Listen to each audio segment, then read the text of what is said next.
Guys Marvel का character venom 2018 के बाद से कुछ अलग ही लेवल पर पहुंच गया है और अब 2021 में Venom let there be Carnage से और ज्यादा ऊपर जाने वाला है, जिसमें उसका वेनम के साथ रिलेशन और उसका सबसे बड़ा दुश्मन जो कि एक सीरियल किलर भी होने वाला है। गाइस इसमें एक और सरप्राइज कैरेक्टर हो सकता है जिसकी वीडियो मैंने सजेशन में ऊपर डाल दी है। भले ही वेनम की ये फ्रेंचाइज एमसीयू के बिना आगे नहीं बढ़ सकती, लेकिन फैंस अभी भी वेनम और एमसीयू की जंग देखना चाहते हैं, जिसमें वो वेनम को एमसीयू के कैरेक्टर के साथ लड़ते हुए देखना चाहते हैं और पता लगाना चाहते हैं कि आखिर वो एमसीयू के हीरोज को कैसे हराएगा। इसलिए गाइज वेनम और एमसीयू का नाम लेते हुए जल्दी से शुरू करते हैं। तो गाइज हमारा पहला फाइटर है क्लिंट बार्टन हॉकाई। 2012 की एवेंजर्स में आने से पहले क्लिंट 2011 की थॉर मूवी से एंट्री ले लेता है और सभी जानते हैं कि वो कितना बेहतरीन तीरंदाज है और वो अपने स्पेशल डिजाइन वाले एरो से किसी भी दुश्मन को परेशान कर सकता है। हॉकाई के सोनिक एरोज वेनम को परेशान कर सकते हैं और उसके एक्सप्लोसिव एरोज की फायर भी वेनम की वीकनेस पर वार कर सकती है, लेकिन वो अपने इन एरोज से वेनम को ज़्यादा देर तक परेशान नहीं कर पाएगा। और वैसे भी ये वाला वेनम स्पाइडरमैन 3 वाला वेनम नहीं है जो सिर्फ साउंड से हार जाता है। ये वाला वेनम पहले से ज़्यादा बड़ा, ज़्यादा पावरफुल और ज़्यादा तेज भी है, इसलिए हॉकाई के लिए इसे हराना लगभग नामुमकिन होगा।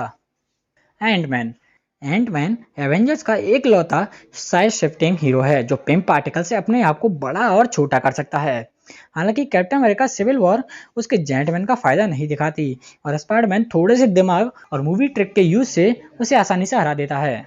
और वैनम तो स्पाइडरमैन से ज्यादा पावरफुल है, तो वो तो न जाने इसका क्या करेगा। एनहेंस सेंसेस एंटमैन को भागने भी नहीं देंगे, चाहे वो चींटी जितना छोटा ही क्यों ना हो जाए। उसके पास बचाने का सिर्फ एक ही रास्ता है, क्वांटम रियल। वो क्वांटम रियल में जाकर बच सकता है।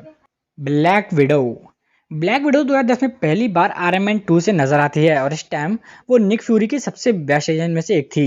एवेंजर्स ज्वाइन करने के बाद टोनी उसकी टेक्निक और वेपन्स को और डेवलप कर देता है। भले ही ब्लैक विडो इन्फिनिटी वॉर में प्रॉक्सिमा मिडनाइट को हरा देती है, लेकिन विडो बाइट वेनम का कुछ भी नहीं बिगाड़ सकता और इस एवेंजर को हराने के लिए वेनम हंसना भी नहीं भूलेगा। फैल्कन भले ही Sam Wilson Falcon and the Winter Soldier के बाद अब नया कैप्टन अमेरिका बन चुका है, जिसके पास कैप्टन की वाइब्रेनियम शील्ड और खुद का वाइब्रेनियम फैल्कन सूट भी आ चुका है। भले ही फैल्कन की उड़ने की पावर्स और मिलिट्री एक्सपीरियंस कई बार एमसीयू में मेन रोल निभा चुका है, लेकिन वेनम आसानी से फैल्कन के विंग्स को उसके सूट से अलग कर सकता है और फैल्कन के पास कुछ ऐसी खास वेपनरी भी नहीं है कि वो वेनम को ज्यादा सरप्राइज कर सकती है। ड्रैक्स द डिस्ट्रॉयर एमसीयू का ड्रैक्स गार्डियंस की टीम के सबसे पावरफुल मेंबर्स में से एक है और वो दुश्मनों से कुछ अलग तरीके से डील करता है, इसलिए उसे डिस्ट्रॉयर नाम भी दिया गया है। लेकिन कॉमिक्स में ड्रैक्स का लेवल एमसीयू के ड्रैक्स से कहीं ऊपर है। कॉमिक्स में ड्रैक्स का थैनोस को मारने का मिशन पूरा हो जाता है, लेकिन एमसीयू में वो थैनोस के चेले रोनिन को भी नहीं मार पाता। भले ही ड्रैक्स मार्वल के कुछ सबसे पावरफुल हीरोज में से एक है, लेकिन उसका एमसीयू वर्जन वेनम के आगे पीछे कहीं भी नहीं टिक सकता। क्विक सिल्वर पिएट्रो और वांडा दोनों ही Captain America the Winter Soldier से एमसीयू को ज्वाइन करते हैं। पिएट्रो को क्विक सिल्वर की एक्स्ट्रा ऑर्डिनरी पावर्स दी गई थी, जिससे वो एमसीयू का सबसे तेज हीरो बन जाता है, लेकिन एवेंजर्स एज ऑफ अल्ट्रॉन में वो गोलियों से मारा जाता है। इसका मतलब अभी वो इतना भी तेज नहीं था और इसलिए वेनम उसे आसानी से हरा सकता है। वो जब चाहे तब क्विक सिल्वर को आसानी से पकड़ सकता है और उसके साथ जो चाहे वो कर सकता है। गाइस जो चाहे वो मतलब उसकी पिटाई कर सकता है, कुछ और नहीं। Captain America Steve Rogers captain America बनने से पहले सिर्फ 90 पाउंड का एक कमजोर बंदा था, लेकिन सीरम मिलने के बाद वो सुपर सोल्जर कैप्टन अमेरिका बन जाता है, जिसके पास एमसीयू का सबसे पावरफुल मेटल वाइब्रेनियम की एक शील्ड भी थी।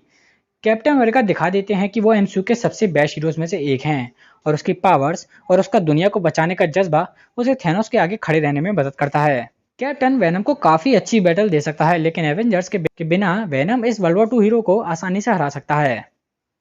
पनिशर नेटफ्लिक्स और डेयरडेविल अपने साथ फ्रैंक कैसल पनिशर को भी लाइव एक्शन में दिखा देता है, जो एमसीयू के कुछ रेफरेंसेस भी देता है। हालांकि ये कभी भी बिग स्क्रीन पर नहीं आ पाता। फैंस हमेशा वेनम और पनिशर को एक अच्छा कॉम्पिटिटर मानते हैं, जो हमेशा ही एक दूसरे को एक अच्छी बैटल देते हैं। हालांकि बाद में ये दोनों एंटी हीरोज एक टीम में आ जाते हैं, लेकिन अगर फिर भी कभी इन दोनों की बैटल हुई तो अपनी वेपनरी के बिना पनिशर का जीतना बहुत मुश्किल हो जाएगा। विजन एमसीयू की एज ऑफ अल्ट्रॉन से शुरुआत करने वाला सिंथेसाइज्ड रोबोट विजन एमसीयू के सबसे इंटरेस्टिंग कैरेक्टर्स में से एक है। लेकिन इतने सालों में इसकी पावर्स में काफ़ी अप डाउन्स आ चुके हैं, जिसमें इसकी बॉडी का टूटना भी शामिल है। क्योंकि विजन की बॉडी वाइब्रेनियम से बनी थी, इसलिए उसका टूटना लगभग नामुमकिन है।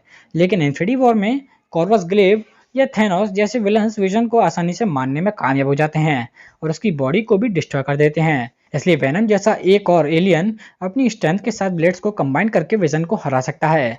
बस इसके लिए उसे विजन का गार्ड ऑफ करके उसे पकड़ना होगा। स्पाइडरमैन वेनम की ओरिजिन स्टोरी का सबसे बड़ा हिस्सा स्पाइडरमैन को उसकी ओरिजिन स्टोरी से हटा दिया जाता है, जिसकी वजह से ऐसी रूमर्स आती रहती हैं कि कभी ना कभी स्पाइडरमैन को वेनम का सामना करना पड़ेगा। कॉमिक्स में वेनम स्पाइडरमैन से बहुत ज़्यादा पावरफुल है, लेकिन स्पाइडरमैन अपने एक्सपीरियंस, अपने दिमाग और एडी ब्रॉक की वजह से वेनम को कई बार हरा चुका है।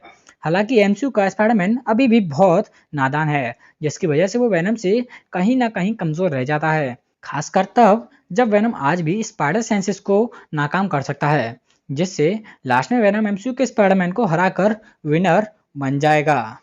Winner winner chicken dinner. So guys, आज की वीडियो में बस इतना ही। अगर आपको मेरी ये वीडियो पसंद आए तो इसे एक लाइक, चैनल को एक बार सब्सक्राइब और वीडियो को हज़ारों बार शेयर करना ना भूलें।